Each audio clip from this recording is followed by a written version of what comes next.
Ilang araw na lang, eleksyon na. At baka natatakot kayo na baka mapahiya ako kasi binoto ko yung tama pero hindi nanalo.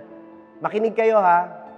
Mas nakakahiya yung mga bumoto nung eleksyon nung nakaraan at ngayon napatunayan natin na mali yung mga binoto nila. Tama o mali? Pero ikaw, kahit matalo yung kandidato mo dahil wala sa survey, lagi mong ikararangal na bumoto ka ayon sa iyong konsensya. Di bali nang mapahiya ka sa harap ng mga kaibigan mo, hindi kayo pareho ng binoto. Ang importante, sa harap ng Diyos, hindi ka mapapahiya dahil ang binoto mo ay ayon sa tamang prinsipyo. Amen? Huwag nating iboto yung mga walang hiya. Huwag nating iboto yung mga napatunayan nang nagkasala, ayaw pang umamin. Hindi tayo bumoto para manalo kung sino yung mga lyamado. Bumoboto tayo dahil naniniwala tayong yung kandidato ay may tamang prinsipyo. Amen ba yon?